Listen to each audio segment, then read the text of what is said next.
This is the Global News Podcast from the BBC World Service.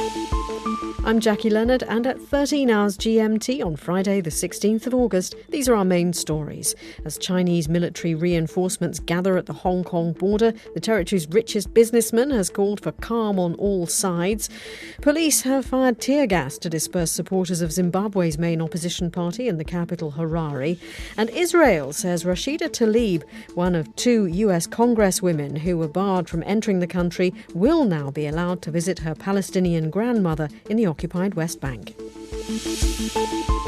Also in this podcast, Greenland says it's not for sale following reports that Donald Trump has raised the idea of the US buying the territory. And... Oh, wait, no, that's not it. bird calling, the art of mimicking birds, making a comeback in Australia. For 10 weeks, Hong Kong has seen mass political unrest, and more protests are expected this weekend. What began in June in response to a proposed extradition bill has evolved into a pro-democracy movement. The international airport was occupied, causing major disruption, and violence erupted. Now there are reports that Chinese reinforcements are gathering on the border, ready to intervene. But the commander of Kowloon Police, Yong Man Pun, says local authorities are determined to bring the situation fully under control themselves. I can tell you, we are confident that we have the capability to maintain law and order in Hong Kong. In general, from my personal contact with my frontline troops, they are motivated. We still maintain very high morale, and we love our place, and we want to contribute. There have been various calls for calm, the latest from the territory's richest businessman Li Ka-shing, who has taken out a series of full-page newspaper adverts, as our Asia-Pacific editor Michael Bristow explained. Well, Li Ka-shing essentially symbolises the spirit of business in Hong Kong. He's been around a very long time. He's in his 90s now, worth about $30 billion US dollars. Born in China, and many of his businesses are over the border in China. So when he speaks, people tend to listen. He's essentially called for calm, not really said whether he supports the protesters or the authorities, but asking people just to calm down somewhat. And his calls follow a number of similar statements from businesses in the territory over the last couple of days. They're worried that all these protests are going to undermine business, and we found out just today that the economy in Hong Kong shrank by 0.4% in the last quarter. All this comes ahead of a weekend when more protests are planned, speculation that China might intervene. So really, tension's still very high in Hong Kong. And meanwhile, the CEO of the airline Cathay Pacific has resigned following pressure from Beijing. How does that relate to the protests? This relates to the protest because Cathay Pacific, the company which he headed, has been embroiled in the protest. A couple of weeks ago, the Chinese authorities said that no plane from Cathay Pacific could fly to China if they had a staff member on board who'd taken part in the protest or supported the protest. Initially, the airline refused to comply. Then it did a U-turn. It sacked 2 pilots, said it supports the Chinese government and is against unlawful protests. But really, it's been caught in the middle of these protests. And it's an example of how the Chinese authorities can put pressure on businesses in Hong Kong to comply with its will and try to squeeze the protesters in that way as well. That was Michael Bristow. Planned opposition protests against the Zimbabwean government have been abandoned, but that didn't stop some defiant citizens of Harare taking to the streets.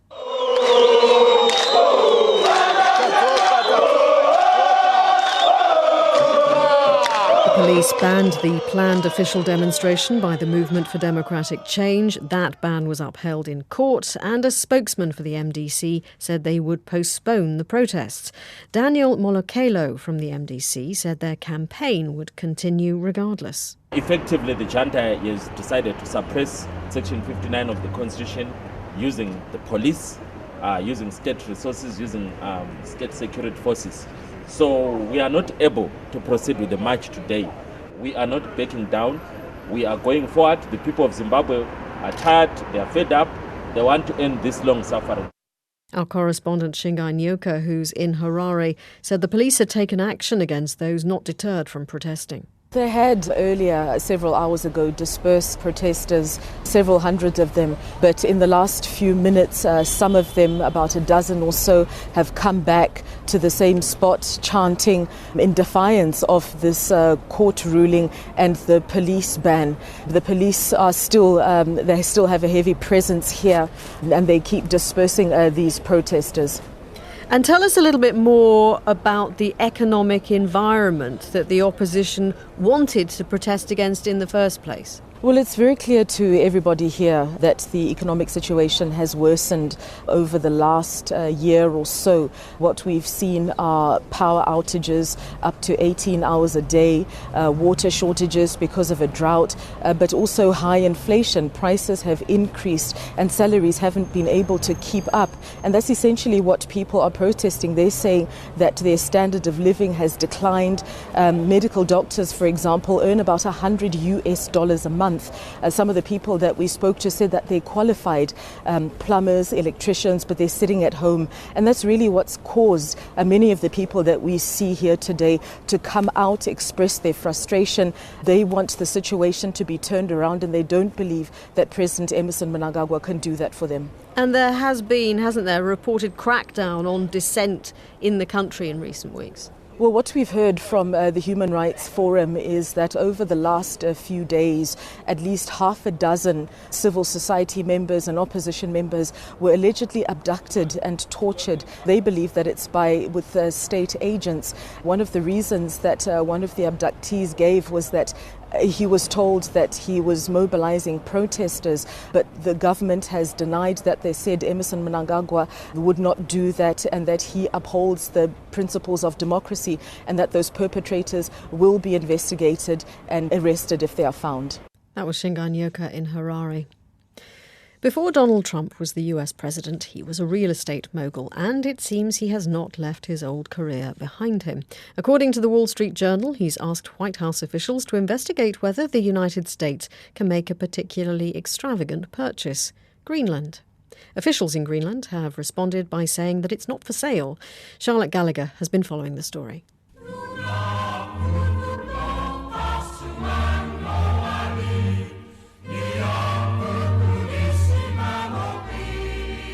The national anthem of Greenland, a self-governing region of Denmark located just to the northeast of Canada. It's famous for its stunning scenery and wildlife, but it's in the news for a very different reason. President Trump has apparently set his sights on adding it to his real estate empire.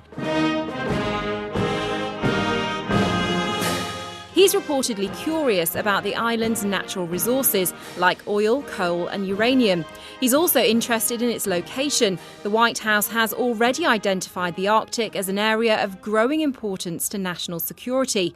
America already has a military base there with hundreds of personnel. Administration officials aren't sure how serious President Trump is, but perhaps surprisingly, it wouldn't be the first time the US has tried to buy Greenland off Denmark. President Harry Truman offered $100 million in 1946. It's also not the first time Donald Trump has eyed business opportunities while in the White House. He told North Korean leaders they could build holiday resorts and hotels there, despite the fact many people are afraid to visit. The idea of him adding Greenland to his real estate empire hasn't gone down well in either Denmark or Greenland. The former Danish Prime Minister, Lars Løkke Rasmussen, said it had to be an April Fool's joke, totally out of season, while the right-wing Danish People's Party was even more blunt, saying if Donald Trump is truly contemplating this, it's the final proof that he's gone mad. That was Charlotte Gallagher. Liam Malone, a 25-year-old from New Zealand, has proven himself against the best in the world, winning 2 gold medals in sprint events at the 2016 Paralympics in Rio. Liam took just 3 years to become the best, but now he set himself a new goal. After announcing his retirement from blade running, he's trying his hand at something new. His first stand-up show at the largest arts festival in the world, the Edinburgh Fringe in Scotland. Kate Gregan went to watch him. You want to go to a free comedy show? Oh, staring at the leagues without taking a flyer. Amazing, yep. It was a steep learning curve for Liam Malone, cajoling people into a show they may not have chosen otherwise. He wasn't going to give up. Here I am outside Liam's venue in the heart of Edinburgh. We've got about 40 people outside who have all been promised 1 hour of dark comedy. Let's remember that he's competed at the Paralympics with millions of people around the world watching. But this is something entirely different, a small, intimate crowd keen to see if he's just as good at comedy as he is running. I'm just nervous, horrendously nervous. I shouldn't be here, I'm underprepared. When I was running at the Rio Paralympic Games, I was running for my country. But comedy's like something that I've always wanted to do. So like while it was like obviously so important to go out and perform for New Zealand, this is even more pressure because it's something that I want to be good at. How are we doing? Hello, hello, hello. We good? It's really good to be here. How is everyone feeling? Particularly the able-bodied people at the back. They feel really good about themselves. I grew up with a disability, right? Liam's philosophy is that his lack of legs is key to his success in both sport and life in general. He's not one to shy away from his disability. In fact, his comedy wouldn't be the same without it. Oh, that was a weird thing that happened after the Paralympics. I received thousands of messages from people with amputee fetishes. And they all wanted the same thing, a photo of my stumps. We'll pay you $50 for a photo of your stump. So I wrote back, I am a Paralympic double gold medalist. I'm at least worth 100. I feel lucky to have no legs, because if I didn't have no legs, I would be the most boring, basic dude from Nelson. I'd have nothing different about me. I'd probably be a builder. That's why I say I don't see it as a disability. I think it's important for us to see society at large reflected. Mary Taylor is the executive producer of Birds of Paradise Theatre Company, a theatre creating work with and for disabled people in Scotland. She welcomes Liam's show. We are very aware of the impact of the disabled person being seen on stage, not only have the stories of disabled people and their experiences on stage, but that they see that that is being told by disabled people and represented by disabled people. That is the show. Thank you guys very much. What did you think of Liam's show tonight? I thought it was really good. He knows how to approach an audience and he knows how to get them on side. It doesn't matter if you've got a disability, you're still that person. That's the way I see it. And I think for him to do what he did, there, and to took guts to do that in front of everybody and get up. It's not easy to get up, and what he's gone through, good on him. That was so hard. But did you enjoy it? Yeah, I loved it. I had the best time ever. And I'll keep going. I would describe it as like the moment when I raced my first ever race and I got to the end, and that was my only goal, to get to the end. And from here on out, just stay consistent. Athlete and comedian Liam Malone, and he was talking to Kate Gregan. Now here's Jill McGivering to tell us what's on the world this week. This week we're all about bitter struggles for and against change. Long-running protests in Hong Kong turn violent and cause chaos. How far will Beijing go to stop them? India defends its radical change to Kashmir's status and continues to stifle protest there. The British government's struggle to leave the EU gets even more ugly. And the world's best-known eco-warrior set sail to challenge the way we travel. What would it take to stop you boarding a plane?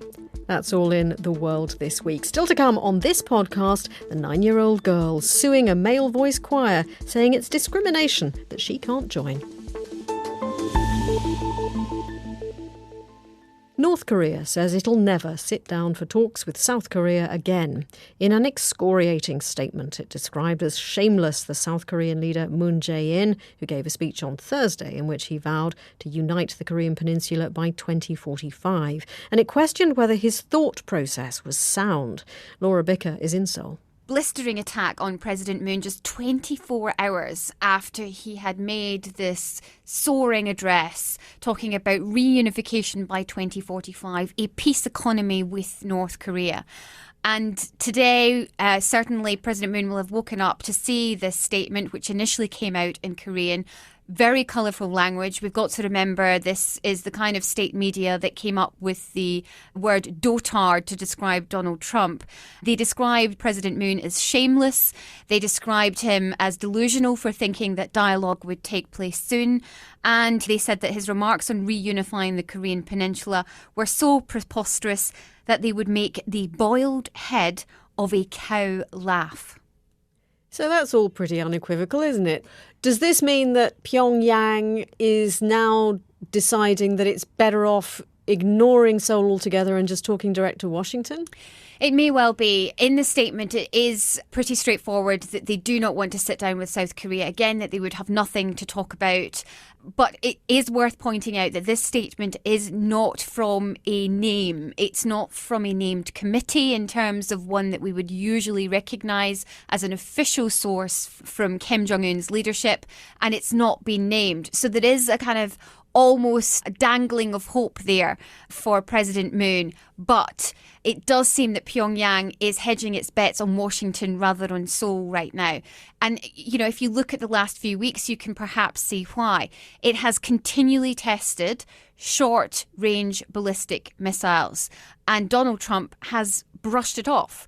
He said it doesn't matter, these are only short-range missiles. Well, when it comes to these short-range missiles, they are proving to be new missile systems, and they're capable of flying very low, very fast, and analysts believe that some of them at least would be capable of avoiding being shot down by the detection systems here in South Korea. So they are a threat to a US ally, but you wouldn't know that from the words coming from Donald Trump's mouth. So maybe they've decided that, look, when it comes to Washington, they will not recognise South Korea's place. They're also putting pressure on Seoul for various reasons. So maybe we need to deal directly with Donald Trump. Maybe we need to deal directly with Washington and leave Seoul out. And in the meantime, there have been 2 more missile tests, haven't there?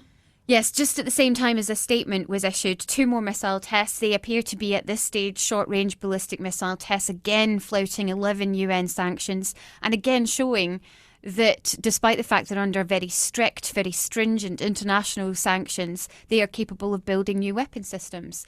This one was launched from the East Coast, flew around 230 kilometres, about 120 miles, and landed in the Sea of Japan. It may well be just one more missile test to make a point, or it may well be that Kim Jong-un has all of these weapons, had them all ready to test at a time that was convenient to him.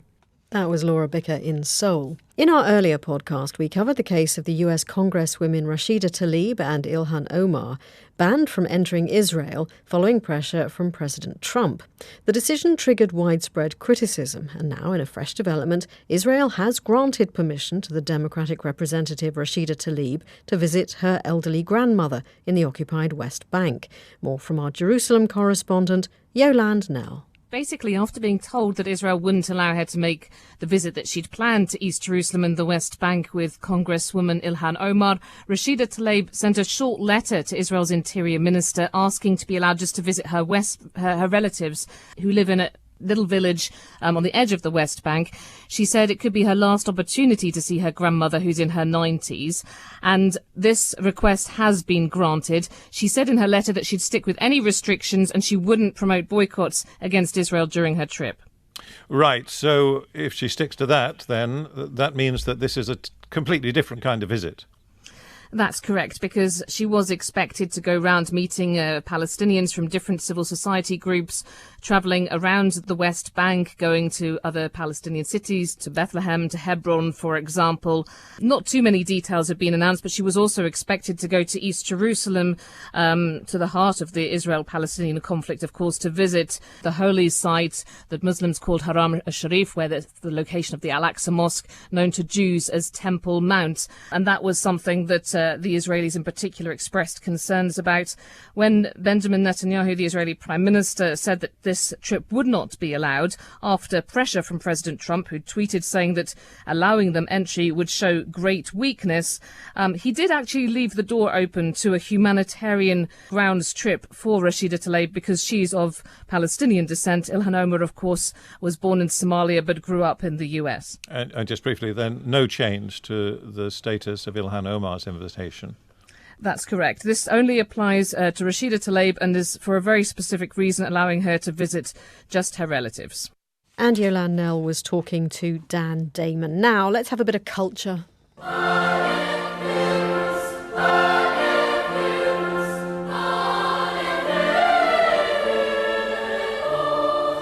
As we record this podcast, a German court is due to rule on whether a prestigious boys' choir must let girls join. The parents of a 9-year-old girl say the Berlin State and Cathedral Choir discriminated against her when it turned her down at audition. Our Europe regional editor Mike Sanders is here in the Global News Pod studio to tell us more. So why is this choir, Mike, opposed to letting little girls join? A lot of it's to do with tradition, because this choir was founded in 1465 by Frederick II, the Elector of Brandenburg, and it was this kind of gift to Berlin to curry favour with them when he wanted to build a castle there. So he brought 5 boys in to start this choir, and it's been boys only for the remaining period. There are now 300 or so people in the choir. 250 of them are boy choristers, and the rest are young men up to the age of 25. And why should they break that line is one of the arguments. So this little girl says that this is discrimination, though, or her family does anyway. It does. Partly it's because this choir had received state funding. So she argues that you cannot take taxpayers' money if you're having a qualification that only boys can join this choir. Now, she is already a member of a choir, of a couple of choirs, the Berlin Comic Opera Children's Choir and also the Frankfurt Cathedral School Choir. So you would have thought that she's got the perfect qualifications for it. But she did have an audition, and they turned her down, the Berlin choir, because they said that her voice didn't really quite fit with a boys' choir. And they also said that they weren't sure that they could work with the family, which perhaps has been borne out by this court case.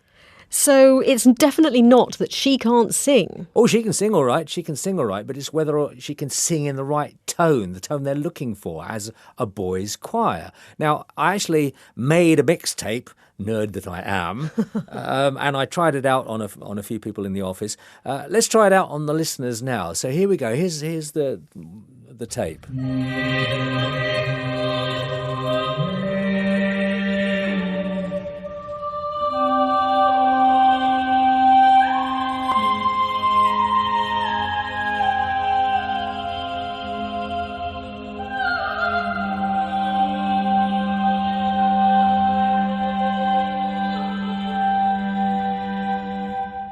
Right, that's version 1. Let's have a listen to how it goes on.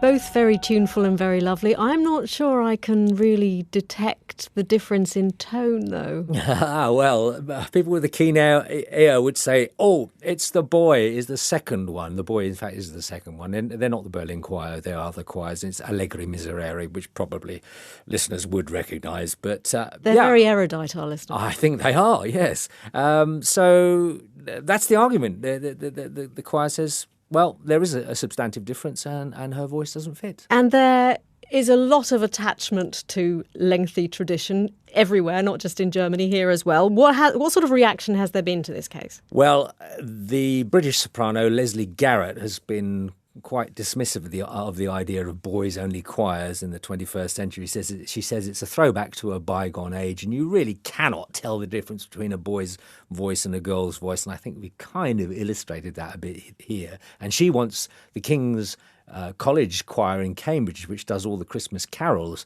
to admit girls for the first time. Thank you for that, Mike. That was our Europe regional editor, Mike Sanders, who I'm told has a very pleasing baritone. The Australian bush is home to hundreds of species of native birds, all of which make a unique sound. Now they are being mimicked by a bunch of young students as part of a revived school competition dating back from the 1950s. The BBC's Freya Cole has this report.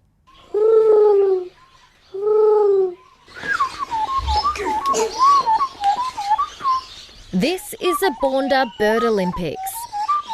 Clarity is key, so is enthusiasm and accuracy. Don't mind, it's going to be loud. Okay.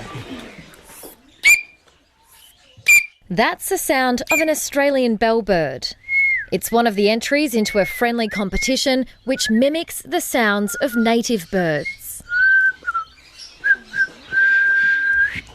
Oh, wait, no, that's not it.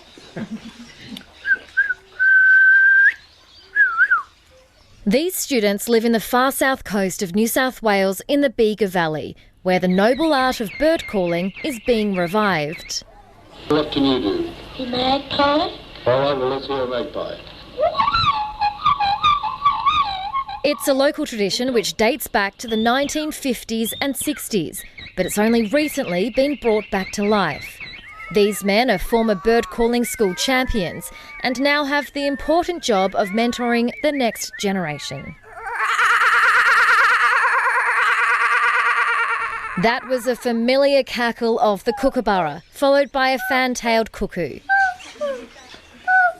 The winner automatically becomes a local hero, but no matter the outcome, they're all winners, and the birds think so too. That was Freya Cole in Australia. Now, before we go, it's time for News from Elsewhere, our weekly look at some of the less reported news stories from around the world.